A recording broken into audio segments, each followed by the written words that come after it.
प्यारे बच्चों नमस्कार। कल हमने जो पढ़ा था वो था जाइलम में जल का वहन और फ्लोएम में भोजन का वहन। जाइलम में जल के वहन के बारे में हमने ये पढ़ा था कि उसमें केवल ऊपरी मुखी यानी कि ऊपर की तरफ ही जल और खनिज लवण का वहन होता है, जड़ों से पत्तियों की तरफ। और फ्लोएम में परिवहन पत्तियों से ऊपर की तरफ भी हो सकता है और नीचे की तरफ भी, कि जब जड़ों को भोजन की आवश्यकता होती है तो भोजन को जड़ों की तरफ पहुंचाया जाता है, और जब ऊपर पत्तियां नहीं होती तो जहां पर नई कलियां बन रही होती हैं वहां पर भोजन की आवश्यकता होती है तो वहां भी पहुंचाया जाता है, जड़ों से भी। तो इस प्रकार फ्लोएम में परिवहन ऊपरी मुखी अधोमुखी दोनों तरफ होता है, और जाइलम में केवल ऊपरी मुखी यानी कि ऊपर की तरफ। और जाइलम में जल और खनिज लवण का वहन होता है और फ्लोएम में भोजन का वहन होता है सुक्रोज का। अब हम भोजन के परिवहन की क्रियाविधि फ्लोएम में किस प्रकार वो पढ़ते हैं। प्यारे बच्चों, आपने देखा होगा कि पत्तियों में प्रकाश संश्लेषण के दौरान भोजन का निर्माण होता है। यहाँ पर एक छोटी सी सेल बनाई हुई है जो पत्ती की सेल है, जिसके अंदर बहुत ज्यादा मात्रा में लाल रंग में दाने बनाए हुए हैं, ये सुक्रोज है। पत्तियों में जो प्रकाश संश्लेषण की वजह से भोजन बना वो पड़ा है। यहाँ से भोजन को पहुंचाया जाता है कंपेनियन सेल में।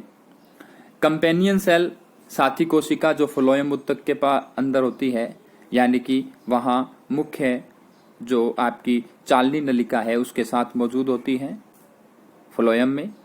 तो वहाँ से भोजन पहुंचाया जाता है फ्लोएम में, यानी कि लीफ की कोशिकाओं से सुक्रोज, पत्तियों की कोशिकाओं से सुक्रोज फ्लोएम में पहुंचाया जाता है।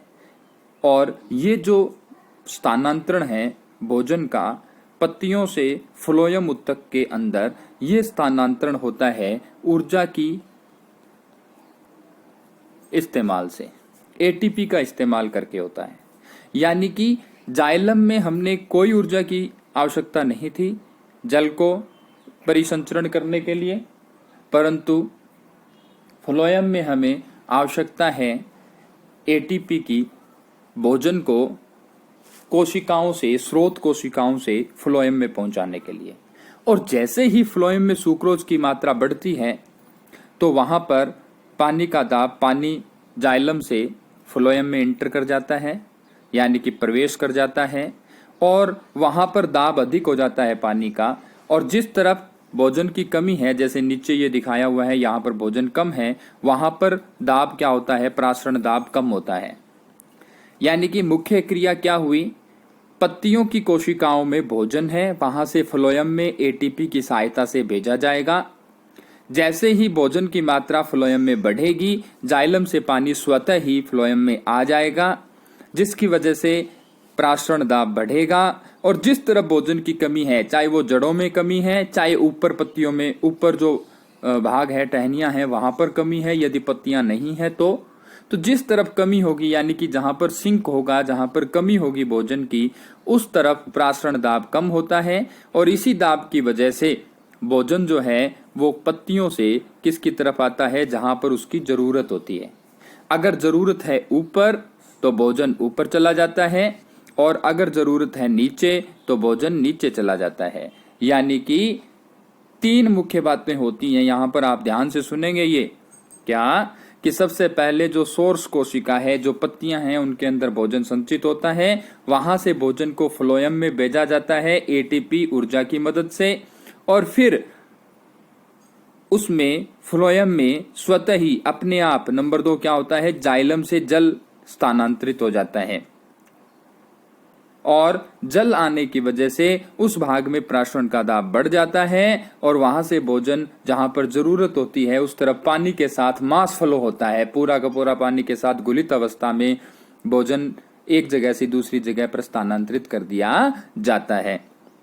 ये पूरी प्रक्रिया एनसीईआरटी की किताब में भी लिखी है, जो मैं आपको बताना चाहूंगा कि कहां पर मेंशन है, वो हम देखेंगे।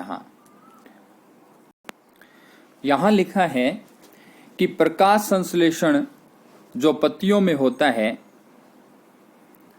वहां से पादप के अन्य भागों में भोजन विलेय उत्पादों का वहन क्या कहलाता है? स्थानांतरण। सबसे पहले स्थानांतरण की डेफिनेशन लिखी है कि प्रकाश संश्लेषण का जो उत्पाद है, जो भोजन है, वो विलेय अवस्था में पानी में वहन होता है, इसको स्थानांतरण कहते हैं।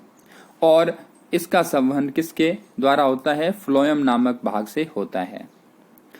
इसके अलावा अमीनो अम्ल भी फ्लोएम के द्वारा परिवहन किए जाते हैं। और भोजन का ट्रांसफर जो होता है वो कहाँ होता है? फ्लोएम में। कहाँ? चालनी नलिका में ऊपरमुखी और अधोमुखी दोनों दिशाओं में होता है। अब क्रियाविधि यहाँ लिखा है कि सुक्रोज सरीखे पदार्थ फ्लोएम ऊतक में एटीपी से प्राप्त ऊर्जा से स्थानांतरित होते हैं। और फ्लोएम में आ गया कहाँ से? कोशिकाओं से। किसकी? पत्तियों की कोशिकाओं से सुक्रोज आ गया फ्लोएम में। और फिर यहां से इसका प्राशरण दाब बढ़ गया, जिससे इसमें जल प्रवेश कर जाता है, इसमें पानी आ जाता है। और यह पानी का दाब और ये प्राशरण दाब फ्लोएम से उस ऊतकों तक ले जाता है जहां दाब कम होगा। दाब कम कहाँ होगा? जहां भोजन की कमी है। यानी कि बसंत में जड़ व तनों के ऊतकों में जो भंडारित शर्करा है वो कलिकाओं में जाती है। बसंत में क्या होता है? बसंत से पहले पतझड़ आता है तो पत्तियां गिर जाती हैं। तो जड़ों में जो भोजन है वो भोजन पहुंचाया जाएगा कहाँ? जहां नई कलियां बन रही है वहां जड़ों में जो थोड़ा बहुत भोजन स्टोर पड़ा है वो।